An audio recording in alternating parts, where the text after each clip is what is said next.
नमस्ते। नमस्ते जी। तो आज हमारे साथ हैं स्वामी जी, स्वामी आत्मा जी। तो मैं चाहूँगा कि थोड़ा सा परिचय आप अपना दे दें। बहुत बहुत धन्यवाद पूर्णानंद जी। मेरा नाम स्वामी आत्मा है। वैसे केरल से बिलोंग करता हूँ। अभी करीब 25 साल से ऋषिकेश में हूँ। जैसे इंटरनेशनल स्टूडेंट्स आते हैं कई देशों से, उनके लिए कभी मेडिटेशन में गाइड करता हूँ या कभी फिलोसफी का क्लासेस दे रहा हूँ। तो यही मेरी परिचय है। ओम। तो स्वामी जी से हमारी मुलाकात करीब 10 साल तो हो गए करीब, जी हाँ। जी जी 10 साल से, और स्वामी जी यहाँ तीसरी बार आ रहे हैं शायद। जी। हम्म। तो एक जो सवाल लोगों के मन में आता है बार बार कि जैसे आपने मतलब ये वस्त्र ग्रहण किए, जैसे संन्यास में आए, मतलब तो संन्यास में आप क्यों आए? ऐसा है ना कि इसका तो मैं कोई ऐसा विशेष उत्तर तो नहीं दे पाऊंगा। मुझे बहुत ही तीव्र इच्छा थी एक गुरुजी से मिलने का।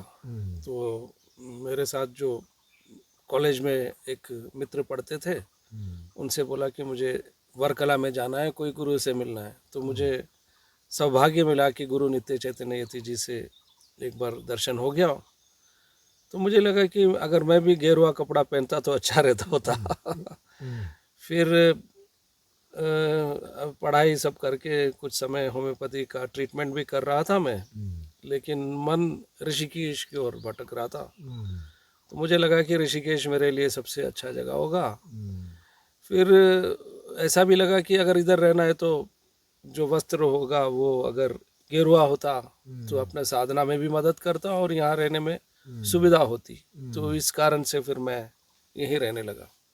क्योंकि आपने पहले तो डॉक्टरेट किया, जी जी पहले तो आपने होम्योपैथी में प्रैक्टिस भी की शायद, जी उसके बाद आप आए। जी। तो इसलिए भी ये थोड़ा सा अच्छा। आप कभी कई बार आपको ऐसा लगता है कि अगर मतलब आप गृहस्थ में भी जाते जी तो भी कोई इतना ज़्यादा कोई फर्क नहीं पड़ता? क्या है, अभी जीवन शैली अलग हो गई है। ज़्यादातर अकेले रहने का एक मज़ा अलग है।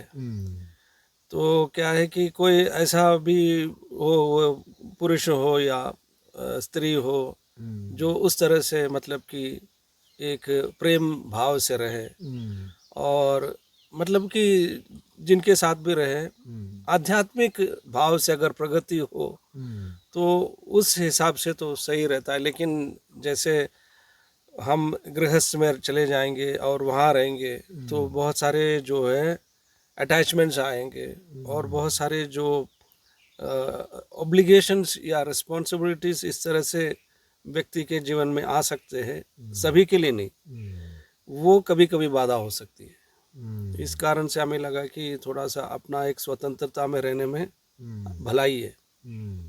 जी अच्छा, भी एक प्रश्न जो मैं आपसे पूछना चाह रहा था। मैं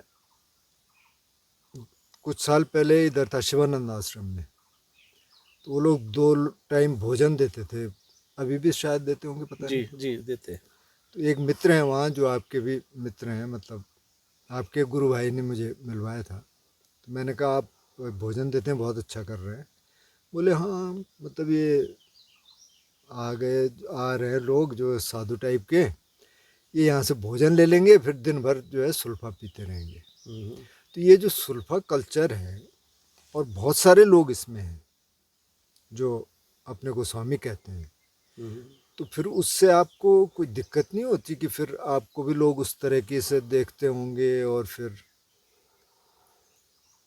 हाँ, क्योंकि मेरे भी लंबे बाल है और मूछ दाढ़ी तो बड़ा हुआ ही। हाँ। तो कुछ लोग समझते कि ऐसे वस्तु हम भी प्रयोग करते हैं, लेकिन कभी हमने जीवन में इसका प्रयोग नहीं किया है।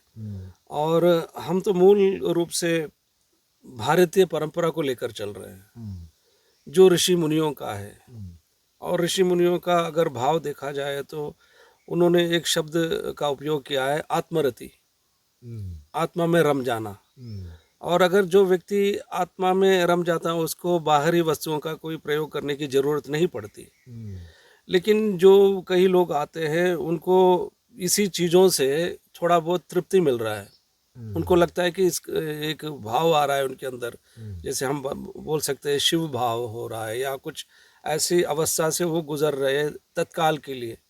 तो वो क्षणिक जो प्लेजर्स हम बोलते हैं, उस कारण तो कभी कभी ऐसा तो हुआ है कि लगा कि ये सन्यास में आने के बाद भी कई लोगों को मैंने देखा कि इस पदार्थों का उपयोग कर रहे हैं। लेकिन मेरा सौभाग्य रहा कि मैं बहुत सारे अच्छे साधुओं से भी मिला जो ध्यान तपस्या बहुत समय से कर रहे हैं, और इससे यह पता चला कि हमारी जो परंपरा है ये सचमुच में सनातन धर्म को ही लेकर जाती है, और आगे भी सनातन धर्म विशेषकर भारत में तो रहेगा। जी।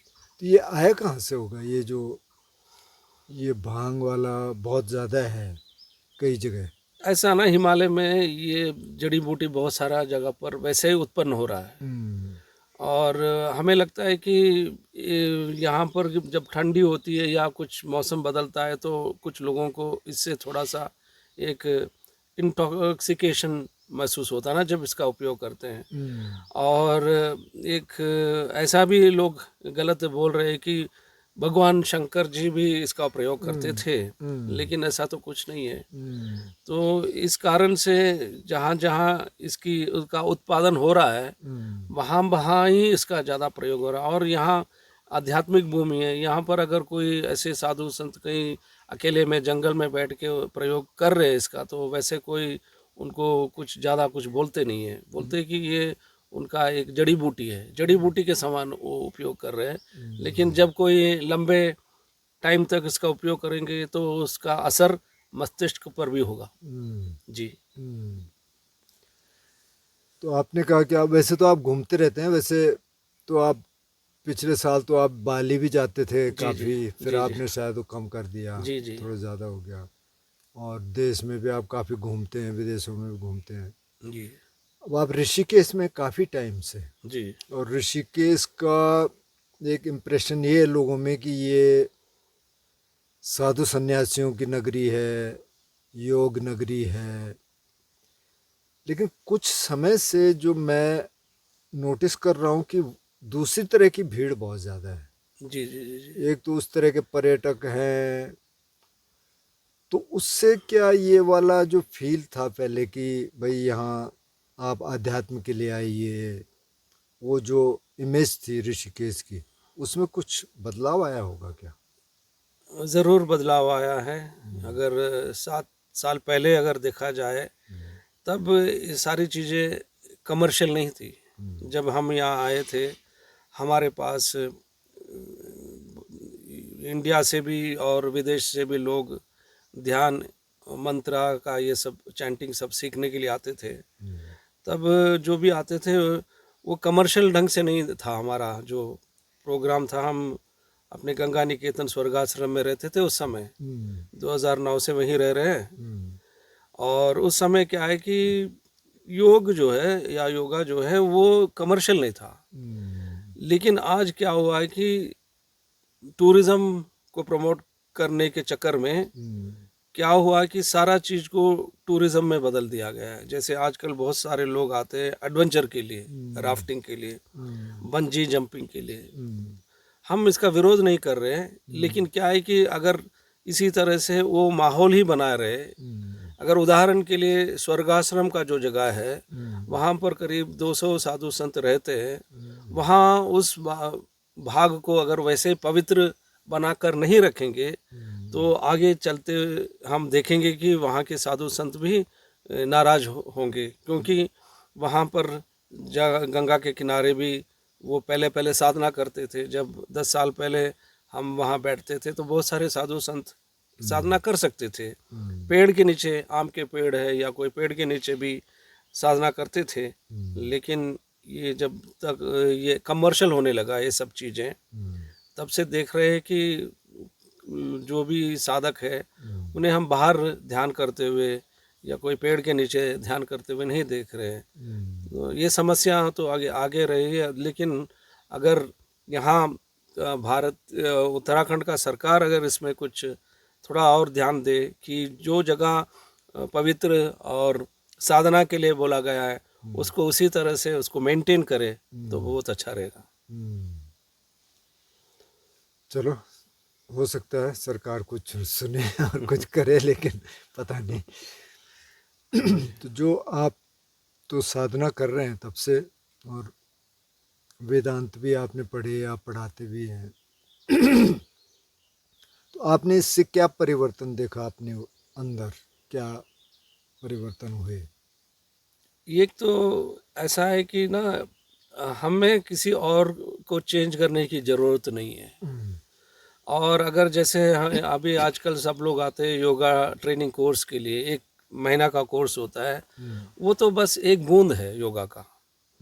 लेकिन हमें खुद ही ऐसे कुछ महात्माओं से निरंतर प्रेरणा भी मिली है और उनके साथ रहकर भी, और आपके साथ जो मित्रता है वो भी बहुत सालों से है। कुछ और भी अध्यात्म से जुड़े लोगों के साथ रहकर एक चीज़ पता चला है कि हमें किसी को सिखाने की ज़रूरत नहीं है। हमें कुछ चीज़ें अपने लाइफ में उतारना है और उससे क्या होता है कि वो दूसरे के जीवन में भी बदलाव आता है। वो हो सकता है 2 साल लग जाए, 3 साल लग जाए, या 5 या 10 साल, लेकिन अगर इस तरह से हमारे में हम कुछ ट्रांसफॉर्मेशन करेंगे और रिनोवेशन करेंगे, रिवाइवल करेंगे, तो उसका झलक दूसरे व्यक्ति के अंदर भी एक अलग ढंग से महसूस होगा। यही हमने महसूस किया है इतने साल में। जी।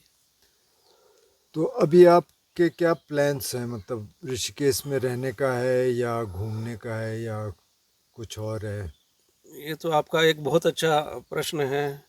मैं अभी करीब 3-4 साल से कुछ ऐसा सपना देख रहा हूँ कि बहुत बड़े पाइन ट्रीज देख रहा हूँ मेरे सपने में, अच्छा। और वो विशाल जगह मेरे सामने आ रहा है। तो मुझे लगता है कि भगवान मेरे से ये कह रहे हैं कि आत्मा, तुम प्रकृति में लौट जाओ, जहाँ पर जो चीज़ें बहुत ही मतलब शुद्ध हवा हो, शुद्ध पानी हो, और जहाँ पर की ऊर्जा जो है वो उस लायक हो कि जहाँ पर आप बैठते ही आपको अंदर से आनंद आए।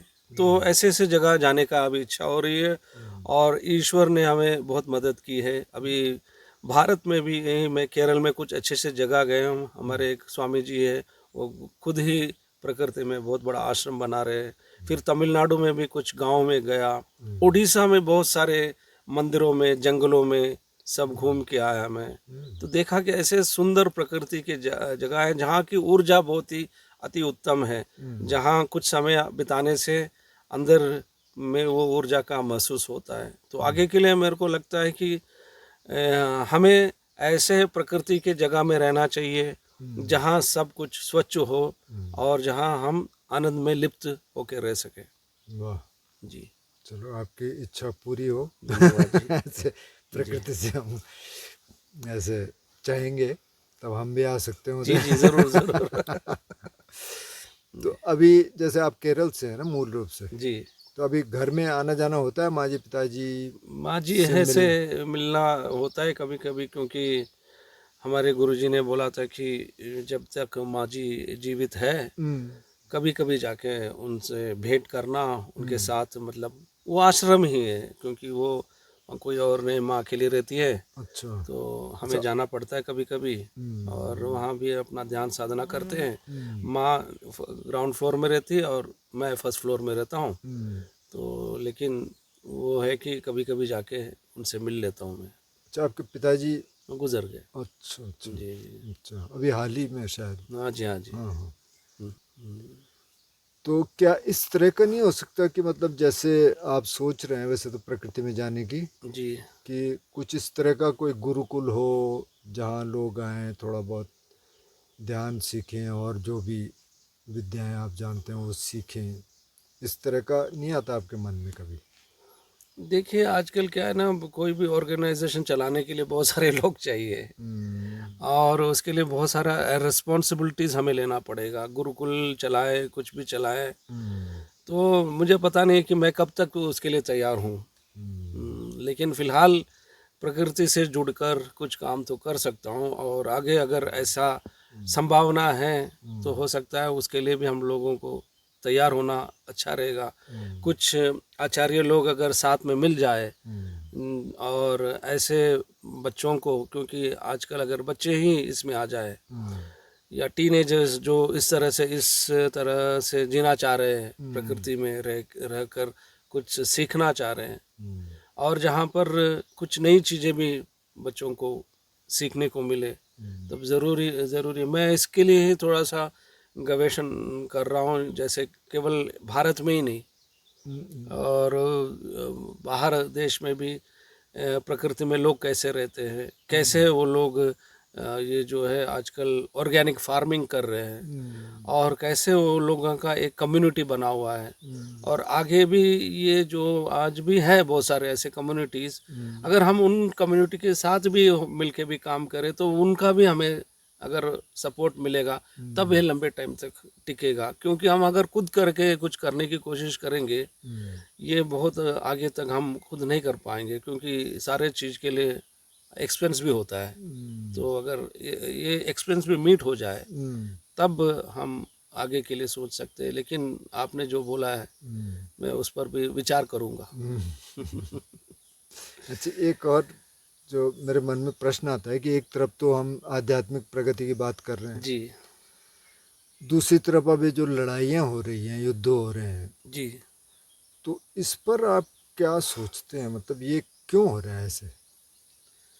सबसे बड़ा प्रॉब्लम जो है मन का ही है प्रभु जी, क्योंकि मन में ही युद्ध हो रहा है।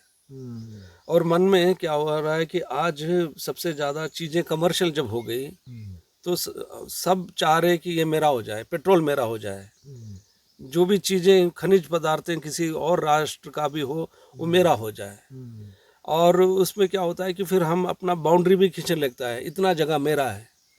जबकि हम सनातन धर्म में बोलते हैं कि ये पूरा लोक एक है, हम सब एक है, और हम सब भाईचारे में रहना ही हमारे लिए उचित है। लेकिन आजकल बहुत सारे राष्ट्र क्या कर रहे हैं कि अपने आप को सीमित करके लड़ाई कर रहे हैं। तो ये अपना ही कर्म है जी, जो उन्होंने ऐसे ऐसे कर्म कर रहे हैं उसको भुगतने के लिए और भी लोग जो भी है वो भी उसमें भुगत रहे हैं। तो इसीलिए आगे के लिए अगर सारे लोग मिलके कुछ ऐसा विचार करें कि हम अपना ही जो धरती माँ है उसको कैसे बचाएं, कैसे हम लोग जो भी चीज़ें हैं यहाँ उसका सदुपयोग करें और आपस में प्रेम से रहे। अगर इसके बारे में विचार नहीं करेंगे तो इस तरह से और भी युद्ध होने की संभावना है।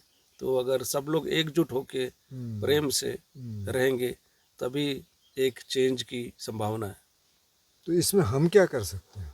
हम यही कर सकते हैं कि जितने भी लोग हैं हमारे मित्र हैं जिनके साथ है उन्हें हम ये कह के बताएं कि हम जितना हो सके अपने आप को इन बाहरी जो मुद्दों में ज़्यादा ना फंसे और सेल्फ सफिशिएंट बनने की कोशिश करें।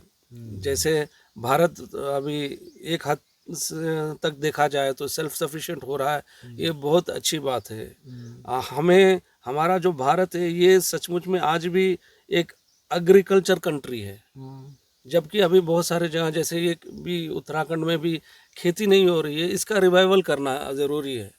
यहाँ अगर खेती भी लाया जा सके और यहाँ पानी की सुविधा जहाँ जहाँ नहीं है यहाँ उसको भी बना सके। इस तरह से जहाँ जहाँ हम लोग रह रहे हैं वहाँ अगर कुछ सुविधाएं ला सके तो उससे ही बहुत सारा मतलब कि जो मन में जो घृणा है, जो द्वेष है, ये सब मिट सकता है। जब तक हम खुश नहीं है हम दूसरे को खुश नहीं कर सकते। ये बात हो रही है अभी। तो बहुत अच्छी रही आपसे बातचीत। अंत में अगर कोई संदेश आप देना चाहें या मेरे से कुछ पूछना चाहें तो हम पूछ सकते हैं। धन्यवाद। एक तो हम आपको बहुत बहुत धन्यवाद देते हैं कि आप यहाँ पबेक में हमें एक गेस्ट के रूप में रखे हैं। और यहाँ क्या है कि ये सचमुच में प्रकृति में हम लोग रह रहे हैं।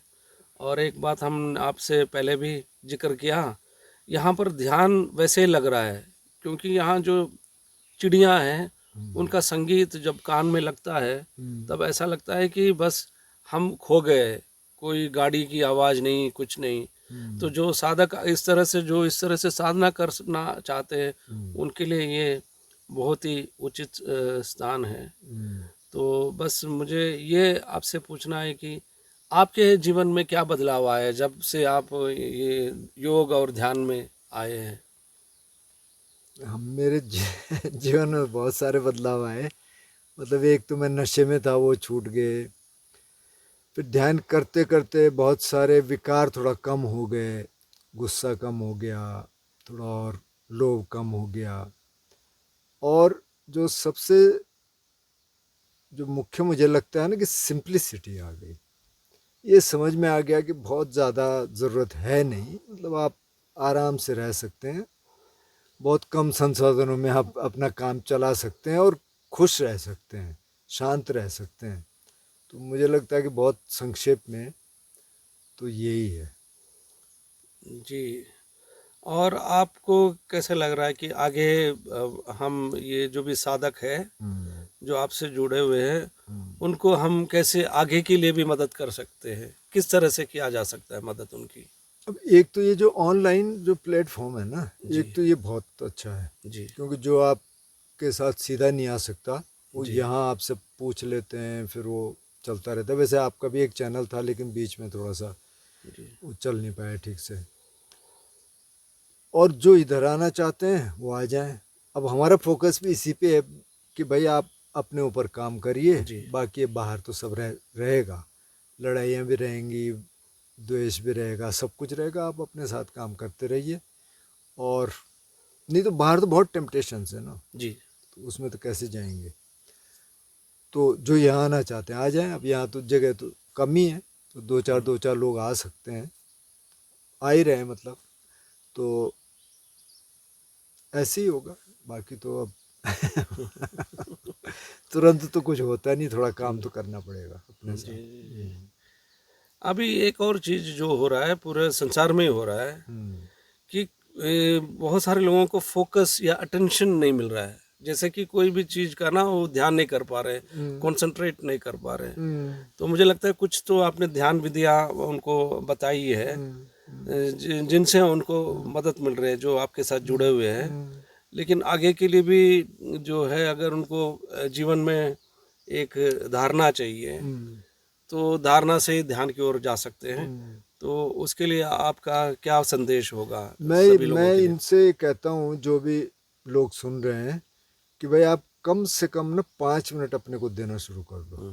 क्योंकि सारे दिन तो हम लोगों के लिए काम कर रहे हैं। जी। जी। जी। 5 मिनट आप बैठ जाओ, आप थोड़ा सांस देख लो, बॉडी अवेयरनेस देख लो, चल रहे हैं तो उसमें थोड़ा सा अवेयरनेस ले आओ। जी। वो धीरे धीरे फिर बढ़ेगा। जी। अगर आप 5 मिनट भी नहीं बैठ सकते जी। तो फिर आप देखिए कि भाई आपकी ज़िंदगी किधर जा रही है, मतलब किसके लिए काम कर रहे हैं ना फिर। जी। तो कुछ लोगों ने करना शुरू किया और उनके जीवन में परिवर्तन आने शुरू हुए। तो मुझे लग रहा है कि ये मीडियम काफ़ी पावरफुल है। जी। मतलब फ़ोन में बहुत सारी और चीज़ें भी हैं, जी। तो अगर उनको अलग कर दें या कम कर दें तो इसमें है, पोटेंशियल है कि जी। लोगों तक आप पहुंच सकते हैं। और संदेश यही है कि भाई आप थोड़ा तो अपने को टाइम देना शुरू किए, थोड़ा योगा करिए, प्राणायाम करिए, कुछ और सुनिए, अच्छा सुनिए, जी। थोड़ा सा अपने साथ रहिए। जैसे आप कह रहे कि हाँ चिड़ियों को सुन के ही ध्यान हो जा रहा है, तो ऐसी जगह जाइए कभी अगर मौका मिलता है। बहुत सारी जगह हैं ऐसी, ऐसे भी नहीं है कि बहुत एक्सपेंसिव जगह जाना है, जा सकते हैं। तो मेरा संदेश यही रहता है लोगों के लिए। जी। जी। तो फिलहाल इसको इतना ही रखते हैं, जी। फिर जी। देखते हैं अगर मिलते आगे हैं कुछ फिर। होगा तो। हाँ जी। हाँ जी। नमस्ते। बहुत बहुत धन्यवाद। नमस्ते। नमस्ते।